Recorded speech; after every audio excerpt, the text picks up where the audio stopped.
मधुबन के बाबा, मधुबन के बाबा मुरली वाले, आपका क्या कहना, आपका क्या कहना। ओम शांति। आज 2 अक्टूबर 2022 के अव्यक्त बाप दादा के मधुर महावाक्य सुनेंगे, जिसकी रिवाइज डेट है 3 अक्टूबर 1992। मुरली का सार है, ब्राह्मण अर्थात सदा श्रेष्ठ भाग्य के अधिकारी। तो बहुत ही प्रेम एकाग्रता से सुनेंगे आज के अव्यक्त महावाक्य। आज भाग्य विधाता बाप दादा अपने सर्व बच्चों का श्रेष्ठ भाग्य देख हर्षित हो रहे हैं। इतना श्रेष्ठ भाग्य और इतना सहज प्राप्त हो, ऐसा भाग्य सारे कल्प में सिवाय आप ब्राह्मण आत्माओं के और किसी का भी नहीं है। सिर्फ आप ब्राह्मण आत्माएं इस भाग्य के अधिकारी हो। यह ब्राह्मण जन्म मिला ही है कल्प पहले के भाग्य अनुसार। जन्म ही श्रेष्ठ भाग्य के आधार पर है, क्योंकि ब्राह्मण जन्म स्वयं भगवान द्वारा होता है। अनादि बाप और आदि ब्रह्मा द्वारा यह अलौकिक जन्म प्राप्त हुआ है। जो जन्म ही भाग्य विधाता द्वारा हुआ है, वह जन्म कितना भाग्यवान हुआ। अपने इस श्रेष्ठ भाग्य को सदा स्मृति में रख हर्षित रहते हो।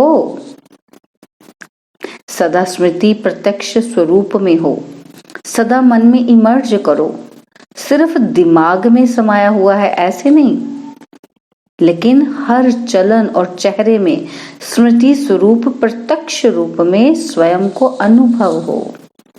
बुद्धि में भी रहे, चेहरे पर भी दिखाई दे, चलन में भी दिखाई दे। तो बाबा कहते हैं ऐसा स्वयं को अनुभव हो और दूसरों को भी दिखाई दे। क्या दिखाई दे दूसरों को? कि इन्हों की चलन में, चेहरे में श्रेष्ठ भाग्य की लकीर स्पष्ट दिखाई देती है। कितने प्रकार के भाग्य प्राप्त हैं, उसकी लिस्ट सदा मस्तक पर स्पष्ट हो। सिर्फ डायरी में लिस्ट नहीं हो, लेकिन मस्तक बीज भाग्य की लकीर चमकती हुई दिखाई दे।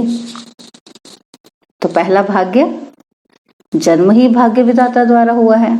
और दूसरी बात कि ऐसा किसी भी आत्मा व धर्मात्मा, महान आत्मा का भाग्य नहीं जो स्वयं भगवान एक ही बाप भी हो, शिक्षक भी हो और सतगुरु भी हो। सारे कल्प में है ऐसा कोई? कोई है? तो हम ब्राह्मण बच्चों का भाग्य है कि हमें कौन मिला है? All in one. एक ही द्वारा बाप के संबंध से वर्षा प्राप्त है, शिक्षक के रूप में श्रेष्ठ पढ़ाई और पद की प्राप्ति है, और सतगुरु के रूप में महामंत्र और वरदान की प्राप्ति है।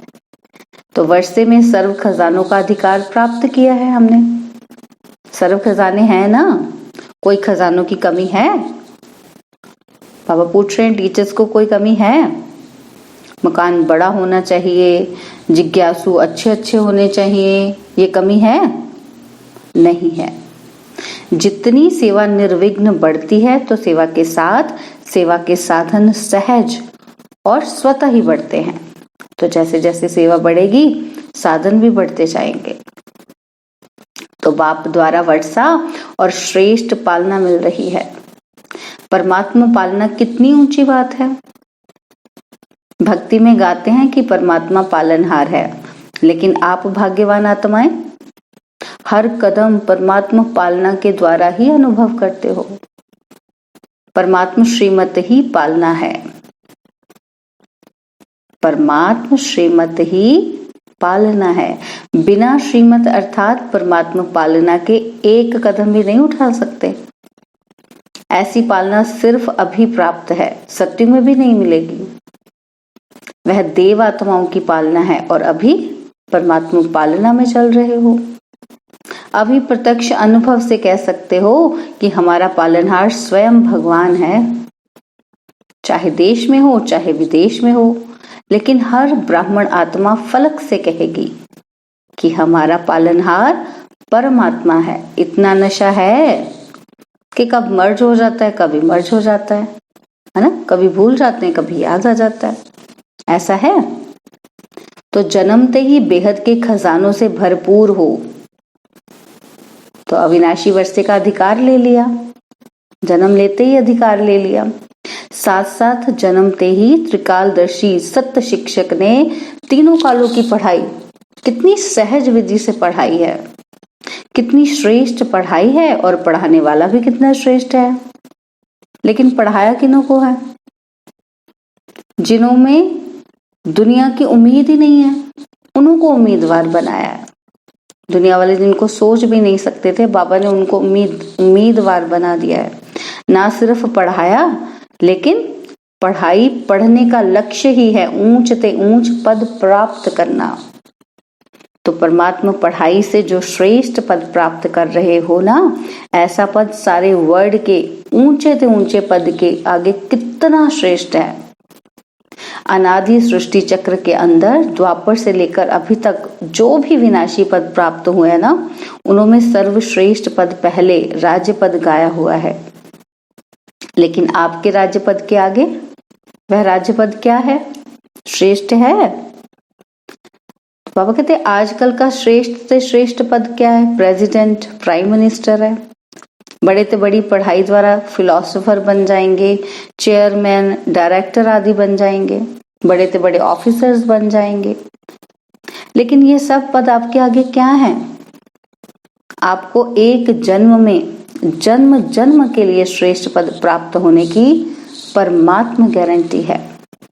और उस एक जन्म की पढ़ाई द्वारा एक जन्म भी पद प्राप्त करने की कोई गारंटी नहीं है ना। कितने लोग बेरोजगार घूम रहे हैं, तो आप कितने भाग्यवान हो जो पद भी सर्वश्रेष्ठ और एक जन्म की पढ़ाई और अनेक जन्म पद की प्राप्ति। पढ़ना सिर्फ एक जन्म है, पुरुषार्थ एक ही जन्म करना है, और प्राप्ति कितनी है? अनेकों अनेक जन्म की प्राप्ति। तो भाग्य है ना, चेहरे से दिखाई देता है, चलन से दिखाई देता है, क्योंकि चाल से मनुष्य का हाल पता चलता है। ऐसी चाल है जो आपके इतने श्रेष्ठ भाग्य का हाल दिखाई दे, या अभी साधारण लगते हो? क्या है? साधारणता में महानता दिखाई दे। तो जब आपके जड़ चित्र अभी तक महानता का अनुभव कराते हैं, तो अब भी कैसी भी आत्मा को लक्ष्मी नारायण व सीता राम व देवियां बना देते हैं, तो साधारण व्यक्ति में भी महानता का अनुभव कर सिर झुकाते हैं ना। जैसे नगर कीर्तन निकलता है तो झांकियां बनाते हैं ना, तो कैसे नमस्कार करते हैं। तो बाबा कहते हैं साधारण व्यक्ति, वो साधारण व्यक्ति होते हैं दुनिया वाले, तो उनमें भी जब देखते हैं तो उनको माथा झुकाते हैं, सिर झुकाते हैं। क्यों? क्योंकि उनका स्वरूप धारण किया होता है ना। तो जानते भी हैं कि ये वास्तव में नारायण व राम आदि नहीं है, बनावटी हैं, फिर भी उस समय महानता को सिर झुकाते हैं, नमन पूजन करते हैं। लेकिन आप तो स्वयं चैतन्य देव देवियों की आत्माएं हो। आप चैतन्य आत्माओं से कितनी महानता की अनुभूति होनी चाहिए, होती है? बाबा प्रश्न पूछ रहे हैं कि आपसे ऐसे होती है औरों को अनुभूति? आपके श्रेष्ठ भाग्य को मन से नमस्कार करें, हाथ व सिर से नहीं, लेकिन मन से आपके भाग्य का अनुभव कर स्वयं भी खुशी में नाचें। इतनी श्रेष्ठ पढ़ाई की प्राप्ति श्रेष्ठ भाग्य है। लोग पढ़ाई पढ़ते हैं कि इस जीवन के शरीर निर्वाह अर्थ कमाई के लिए, जिसको सोर्स ऑफ इनकम कहा जाता है। तो आपकी पढ़ाई द्वारा सोर्स ऑफ इनकम कितना है? माला माल हो ना। आपकी इनकम का हिसाब क्या है? उनका हिसाब होगा लाखों में, करोड़ों में, लेकिन आपका हिसाब क्या है? आपकी कितनी इनकम है? कदम में पद्म। तो सारे दिन में कितने कदम उठाते हो और कितने पद्म जमा करते हो? इतनी बड़ी कमाई और किसी की है? कितना बड़ा भाग्य है आपका। तो ऐसे अपनी पढ़ाई के भाग्य को इमर्ज रूप में अनुभव करो। किसी से पूछते हैं तो कहते हैं कि ब्रह्मा कुमार ब्रह्मा कुमारी तो हैं, बन तो गए हैं, लेकिन ब्रह्मा कुमार व ब्रह्मा कुमारी अर्थात श्रेष्ठ भाग्य की लकीर मस्तक में चमकती दिखाई दे। ऐसे नहीं कि ब्रह्मा कुमार व ब्रह्मा कुमारी तो हैं, लेकिन मिल जाएगा, कुछ तो बन ही जाएंगे, चल तो रहे ही हैं, बन तो गए ही हैं। बन गए हैं या भाग्य को देख करके उड़ रहे हैं? इसमें बन तो गए हैं, बन ही रहे हैं, चल ही रहे हैं, ये बोल किसके हैं? श्रेष्ठ भाग्यवान के ये बोल हैं। ब्रह्मा कुमार और ब्रह्मा कुमारी अर्थात मौज से मोहब्बत का जीवन जीने वाले। कौन है ब्रह्मा कुमार कुमारी? मौज से मोहब्बत का जीवन जीने वाले। ऐसे नहीं कि कभी मजबूरी कभी मोहब्बत। जब समस्या आती है तो क्या कहते हो? चाहते नहीं है लेकिन मजबूर हो गए हैं। तो भाग्यवान अर्थात मजबूरी खत्म, मोहब्बत से चलने वाले।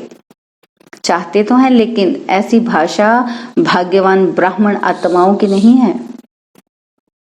भाग्यवान आत्माएं मोहब्बत के झूले में मौज में उड़ती हैं, उड़ती कला की मौज में रहती हैं। मजबूरी उनके आगे नहीं आ सकती।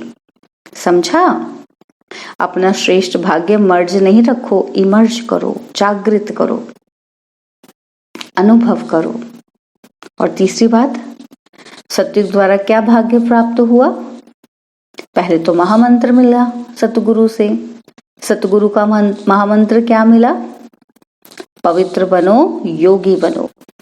जन्मते ही यह महामंत्र सतगुरु द्वारा प्राप्त हुआ और यही महामंत्र सर्व प्राप्तियों की चाबी सर्व बच्चों को मिली। प्राप्तियां भी सर्व हैं और बच्चों भी सर्व बच्चों को मिली, सबको मिली। योगी जीवन, पवित्र जीवन ही सर्व प्राप्तियों का आधार है। अंडरलाइन करेंगे इस लाइन को। योगी जीवन, पवित्र जीवन ही सर्व प्राप्तियों का आधार है, इसलिए यह चाबी है। अगर पवित्रता नहीं, योगी जीवन नहीं, तो अधिकारी होते हुए भी अधिकार की अनुभूति नहीं कर सकेंगे। इसलिए यह महामंत्र सर्व खजानों के अनुभूति की चाबी है। तो ऐसी चाबी का महामंत्र सतगुरु द्वारा सभी को श्रेष्ठ भाग्य में मिला है और साथ साथ सतगुरु द्वारा वरदान प्राप्त हुए हैं। वरदानों की लिस्ट तो बहुत लंबी है ना। कितने वरदान मिले हैं? इतने वरदानों का भाग्य प्राप्त है जो वरदानों से ही सारी ब्राह्मण जीवन बिता रहे हो और बिता सकते हो। कितने वरदान है लिस्ट मालूम है? तो वर्षा भी है, पढ़ाई भी है, महामंत्र की चाबी और वरदानों की खान भी है। तो कितने भाग्यवान हो? या छिपा कर रखा है कि आगे अंत में खोलेंगे चल के? तो बाबा कहते खजाना छिपा कर रखा है। तो बहुत काल से भाग्य की अनुभूति करने वाले अंत में भी पद्मा पद्म भाग्यवान प्रत्यक्ष होंगे। कब प्रत्यक्ष होंगे? अंत में भी। अब नहीं तो अंत में भी नहीं। अगर अभी नहीं करेंगे तो अंत में भी नहीं होगा। अभी है तो अंत में भी है। ऐसे कभी नहीं सोचना कि संपूर्ण तो अंत में बनना है। संपूर्णता की जीवन का अनुभव अभी से आरंभ होगा, तब अंत में प्रत्यक्ष रूप में आएंगे। अभी स्टार्ट करेंगे ऐसा जीवन जीना, प्रयत्न करेंगे, पुरुषार्थ करेंगे, तभी तो अंत में प्रत्यक्ष रूप में आएंगे।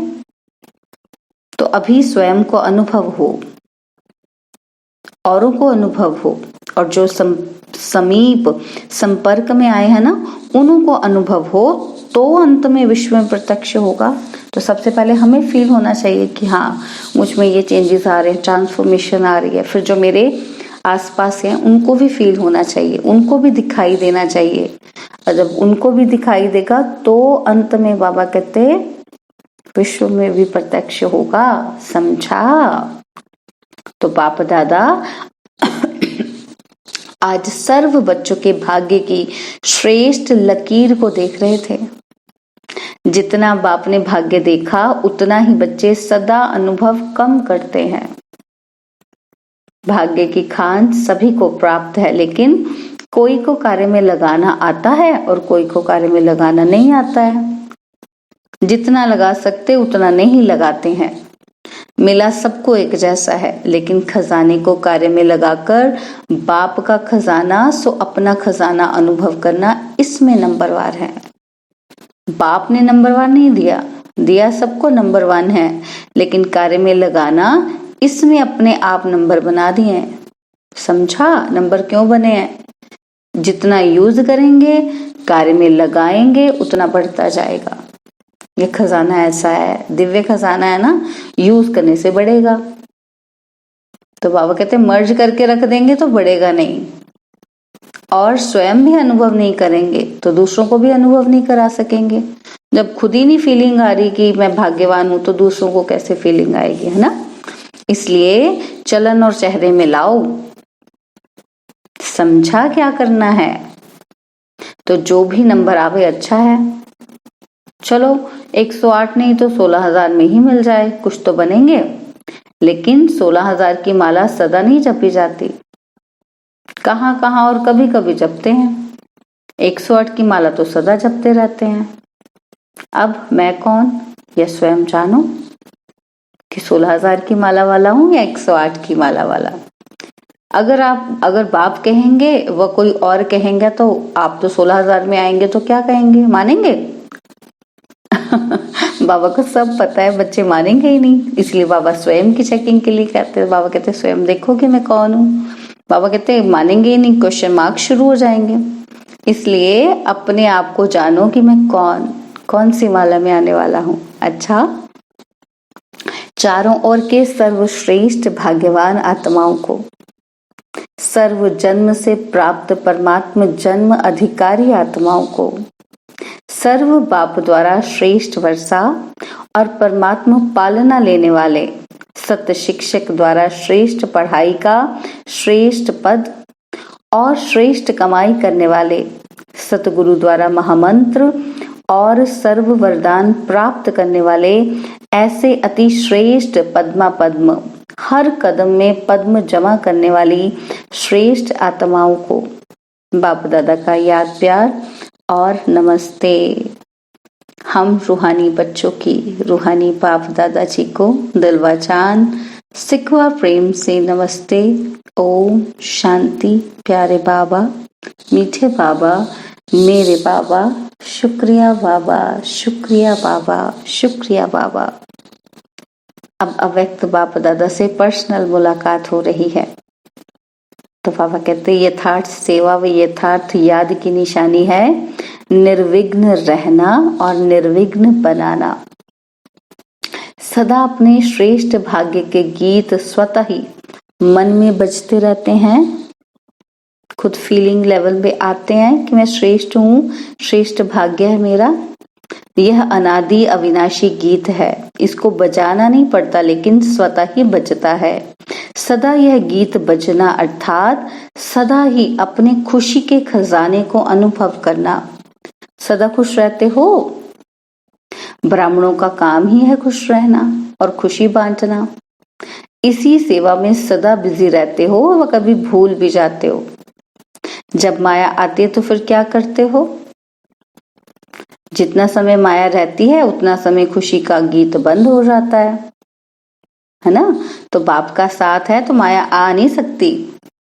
माया आने के पहले बाप का साथ अलग करके अकेला बनाती है, फिर वार करती है। अगर बाप साथ है तो माया नमस्कार करेगी, वार नहीं करेगी। तो माया को जब अच्छी तरह से जान गए हो कि ये दुश्मन है, तो फिर आने क्यों देते हो? साथ छोड़ देते हो ना।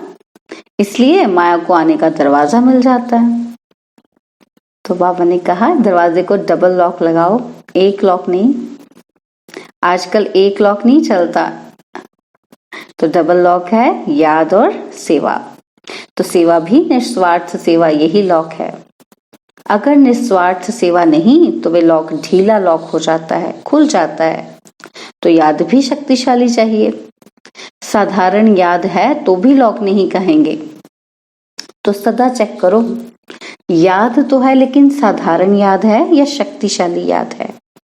क्या चेक करना है कि जो याद हम बाबा को कर रहे हैं वो साधारण तरीके से कर रहे हैं या पावरफुल, शक्तिशाली तरीके से कर रहे हैं।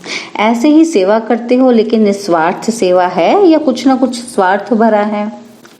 सेवा करते हुए भी, याद में रहते हुए भी यदि माया आती है तो जरूर सेवा अथवा याद में कोई कमी है, कहीं ना कहीं वीकनेस है। तो सदा खुशी के गीत गाने वाली श्रेष्ठ भाग्यवान आत्माएं हैं, इस स्मृति से आगे बढ़ो।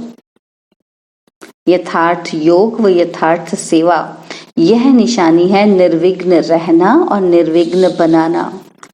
निर्विघ्न हो या कभी कभी विघ्न आता है, फिर कभी पास हो जाते हो, कभी थोड़ा फेल हो जाते हो। कोई भी बात आती है, अगर उसमें किसी भी प्रकार की जरा भी फीलिंग आती है ना, ये क्या है, क्यों है, तो ये फीलिंग आना माना विघ्न है। तो सदैव ये सोचो कि व्यर्थ फीलिंग से परे फीलिंग प्रूफ आत्मा बन जाए, तो मायाजीत बन जाएंगे। यानी कि किसी भी स्थिति परिस्थिति में हम डिस्टर्ब ना हों कि क्यों हो गया, कैसे हो गया। तो अगर ऐसा आया तो मतलब हम फंस गए माया के जाल में। तो बाबा कहते हैं फीलिंग प्रूफ आत्मा बन जाए हम, तो मायाजीत बन जाएंगे। फिर भी देखो बाप के बन गए। बाप का बनना ये कितनी खुशी की बात है। कभी स्वप्न में भी नहीं सोचा कि भगवान कितने समीप संबंध, सोचा ही नहीं था हमने, है ना। लेकिन साकार में बन गए, तो फिर क्या याद रखेंगे। सदा खुशी के गीत गाने वाले, ये खुशी के गीत कभी भी समाप्त नहीं हो सकते हैं। तो टीचर्स का अर्थ ही है कि अपने फीचर्स से सबको फरिश्ते के फीचर्स अनुभव कराने वाली ऐसी टीचर्स हो। साधारण रूप नहीं दिखाई दे, सदा फरिश्ता रूप दिखाई दे। क्योंकि टीचर्स निमित्त हो ना, तो जो निमित्त बनते हैं वो जो स्वयं अनुभव करते हैं वह और, यह भी भाग्य हो। अभी इसी भाग्य को स्वयं अनुभव में बढ़ाओ और दूसरों को अनुभव कराओ। सबसे विशेष बात, अनुभवी मूर्त बनो। तो बाबा ने आज वरदान दिया कि जिम्मेवारी की स्मृति द्वारा सदा अलर्ट रहने वाले शुभ भावना शुभ कामना संपन्न भव। जिम्मेवारी की स्मृति द्वारा सदा अलर्ट रहने वाले शुभ भावना शुभ कामना संपन्न भव। आप बच्चे प्रकृति और मनुष्य आत्माओं की वृत्ति को परिवर्तन करने के जिम्मेवार हो। लेकिन ये जिम्मेवारी तब ही निभा सकेंगे जब आपकी वृत्ति शुभ भावना शुभ कामना से संपन्न, सतो प्रधान और शक्तिशाली होगी। तो जिम्मेवारी की स्मृति सदा अलर्ट बना देगी। हर आत्मा को मुक्ति, जीवन मुक्ति दिलाना, वर्षे के अधिकारी बनाना, ये बहुत बड़ी जिम्मेवारी है। इसलिए कभी अलबेलापन ना आए, वृत्ति साधारण ना हो। स्लोगन है, अपने हर कर्म द्वारा सहारेदाता बाप को प्रत्यक्ष करो तो अनेक आत्माओं को किनारा मिल जाएगा। अपने हर कर्म द्वारा सहारेदाता बाप को प्रत्यक्ष करो तो अनेक आत्माओं को किनारा मिल जाएगा। ओम शांति। और अब यह एक बहुत अच्छी वीडियो भी जरूर देखें।